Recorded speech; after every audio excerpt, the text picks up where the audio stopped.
میں نے پہلے عرض کیا ہے کہ حضرات صحابہ کرام کی زندگیاں بیان اس لیے کی جاتی ہیں تاکہ ہم ان سے کچھ حاصل کریں۔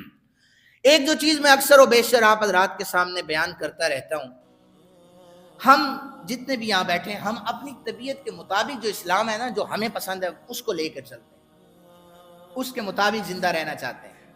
اگر کوئی عالم دین کوئی بات بتا دے، ہم کہتے ہیں نہیں یہ تو مولویوں کی باتیں ہیں۔ ایسا ہی ہے نا، یہ جملے آپ لوگ زیادہ مجھ سے سنتے ہیں۔ غزوہ موتا ہوئی نا، اب دیکھنا عمل کیا ہے۔ نبی علیہ السلام عبداللہ بن رواحہ کو حکم کیا جاری کر رہے ہیں اور ہماری زندگیاں کیا ہیں۔ غزوہ موتا میں نبی علیہ السلام نے اعلان فرمایا کہ صبح کو لشکر جرار 3000 پر مشتمل لشکر یہ موتا کی طرف مارچ کرے گا اور اس طرف جائے گا۔ صبح کو صحابہ کرام نکل گئے، حضرت عبداللہ بن رواحہ رک گئے، یہ صبح نہیں نکلے۔ نبی علیہ السلام کے حکم کا انکار نہیں کیا انہوں نے، لیکن حکم کو مؤخر کر دیا، تھوڑی تاخیر کر دی۔ ذہن میں خیال آیا چونکہ نبی علیہ السلام نے پہلے فرما دیا کہ صحابہ سنو، جب موتا کے میدان میں جاؤ گے تو سب سے پہلے جھنڈا حضرت زید بن حارثہ کے ہاتھ میں ہوگا، اور جب اگر وہ شہید ہو جائیں تو پھر جھنڈا جو ہے وہ حضرت جعفر طیار پکڑ لیں، اور جعفر طیار بھی شہید ہو جائے تو جھنڈا عبداللہ بن رواحہ کو دے دینا۔ عبداللہ بن رواحہ اگر شہید ہو جائے تو پھر آپ لوگ جس پر فیصلہ کریں جھنڈا اس کے ہاتھ میں دے دینا۔ عقیدہ دیکھیں صحابہ کا کہ انہوں نے پھر کنفرم کر لیا کہ حضور نے فرما دیا نا پہلے 3 شہید ہوں گے تو پھر ہم نے شہید ہو جانا ہے۔ عبداللہ بن رواحہ کہتے ہیں کہ صبح کو صحابہ کرام جنگ موتا لڑنے کے لیے نکلے۔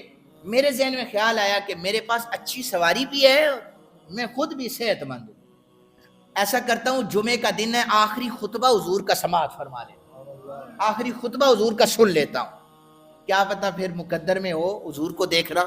کہتے ہیں میں حضور کے پیچھے آ کے بیٹھا، نبی علیہ السلام کی نظر مجھ پہ پڑ گئی۔ ہم کیا اچھا انہوں نے کیا کیا تھا، حکم مؤخر ہو گیا تھا، لیکن نیت کیا تھی کہ حضور کو دیکھوں گا آخری نظر اور حضور کا خطبہ سنوں گا، یہی نیت تھی۔ بظاہر تو اس میں کچھ غلط نہیں لگ رہا تھا۔ نبی علیہ السلام نے فرمایا عبداللہ تم کیوں نہیں گئے؟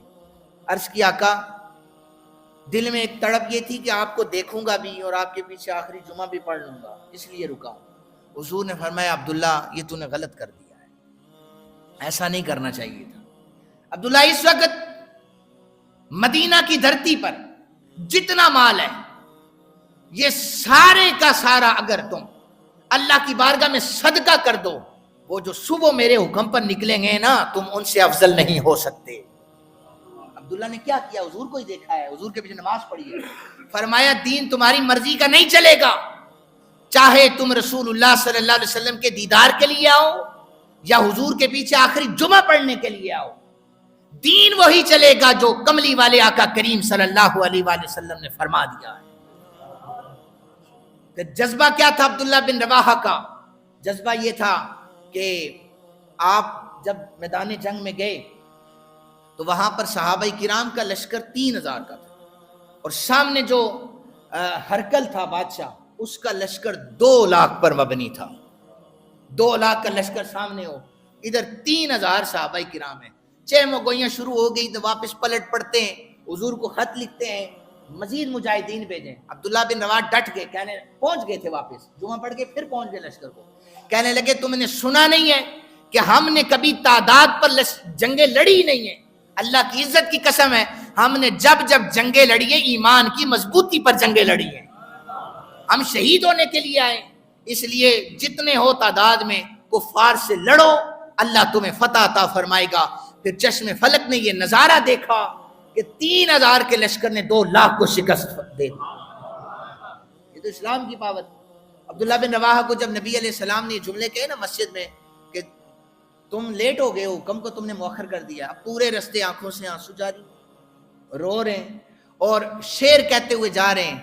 شعر آپ نے کیا کہے، ان کا ترجمہ یہ ہے، آپ یہ پڑھتے ہوئے جا رہے ہیں کہ یا رب ذوالجلال میرا مقابلہ موتا کے میدان میں کسی ایسے تگڑے کافر سے ہو جو برچھا مار کر عبداللہ بن رواحہ کے سینے کو چھلنی کر دے، وہ برچھا میرے سینے کے آر پار ہو جائے، خون کے فوارے بلند ہو جائیں، پھر مجھے دفنایا جائے۔ میری قبر سے گزرنے والا قیامت تک یہ کہتا رہے یہ رسول اللہ کی ناموس پر قربان ہوا ہے۔ یہ تھے حضرت عبداللہ بن رواحہ۔